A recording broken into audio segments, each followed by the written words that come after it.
What's up, guys? It's me for the GreatWhite. Today I've got another creepypasta for you. This one is called A Full Belly. Hope you guys enjoy it. Don't forget to like, comment, and share. And click that sub button if you want to join this freaky fear family. Click the little bell if you want to get notified when new videos drop. This is A Full Belly. 3 weeks ago, they had only mentioned it. One little attack on a little old lady wasn't even worth 10 seconds on the national news. The only reason it even made it was the odd, cannibalistic aspect of the attack. It wasn't just one attack though. By the week's end, it was 19. By the next day, it was 34. Each day was like this. The numbers grew exponentially. Then they stopped. No reports on any deaths, only specialists trying to brush away any worries the public had. They used large words and spoke confidently, and most people believed them. The numbers had to have been climbing, but no one seemed to worry. The everyday news, nearly every talk show, ended with a few minutes of a PhD talking about this or that. Mass hysteria, they said. Satanic cults, they said. Even I fell into a catatonic trance from the false security. Everything was fine. If it weren't, wouldn't the government be doing something? It wasn't until I saw one at school that I found out how big a problem it had become. Its skin tinted sickly green, like a seafoam green Crayola marker. It was missing chunks or strips. I could see muscle. Congealed, almost jelly-like blood ran a thick trail down its arm, and then dried.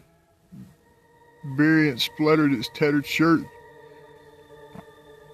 It was out in the yard, moving at a slow, shambling rate. Several of my classmates had recoiled, others making interested comments, and a select handful of brave students even raced to the window. Something primal in the back of my mind clicked on. Maybe it was fear. I couldn't tell you. All I knew was that it said run, and I wasn't about to disagree with it. I was halfway down the main hallway before Mrs. Fallon could even begin to yell at me to come back. She had enough on her plate with the kids who were now opening the window and calling to that mass of gore and pus. The sun was bright and pleasant when I burst through the door and out into the parking lot. Finally, I was trying to think and realize how stupid I was for doing this. I ran simply because some strange, vague hunch had told me. I waited there, panting lightly. I'd catch my breath and head back in. I was in for a detention anyway. Might as well soak up a little sun. That was before a scream rang out, several more following it. I waited, paralyzed for what seemed like eternity. The fire alarm screeched its warning, and I could hear the dull roar of 474 pairs of feet clamoring to get out, just as they were taught. Before the sea of people flooded the halls, I saw one of my classmates. Bright red splashes covered their clothes. A few more shambled clumsily to join the first. The fear began again, this time renewed, pure and urging. I bolted. I didn't live too far from the school, but the further I went, the more of those things I found. They were slow, thankfully, and stupid. Avoiding them didn't prove too difficult. The sights they brought, that's another story. Blood everywhere, bits of flesh and clothes, people screaming silently with huge gaping holes in their throats. They look at me with pleading eyes as those things feast on them.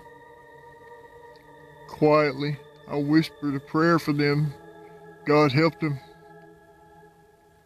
I rounded a corner, my feet hitting the sidewalk hard. My legs ached and my lungs held the start of pain. I stopped only a moment, but even that was too short. It had already caught my eye. One of those things. It was a monster, really. It had my mother in its arms.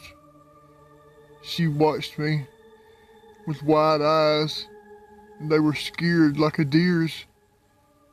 She tried to cry out to me.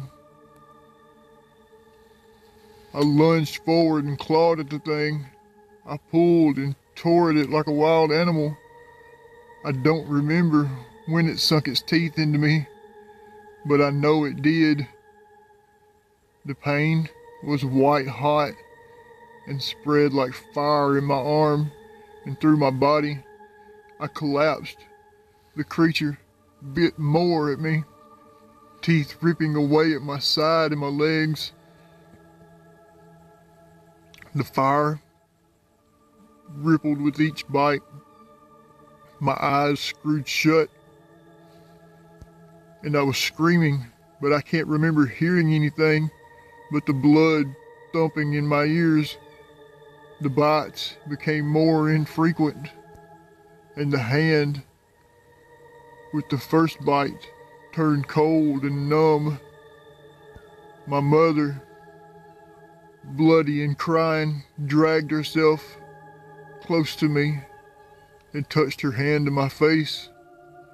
I couldn't feel it. The cold had spread. Soft, gurgling noises, like listening to a drowning person, faded away in my ears. Everything went icy and dark.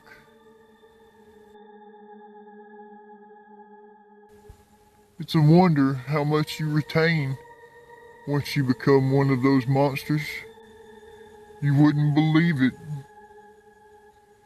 And you relive it every second of every day. It's a long, long road from humanity. I should know. My belly's filled with it.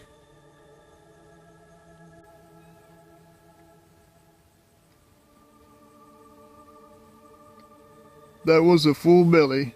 Hope you guys enjoyed that. Don't forget to like, comment, and share.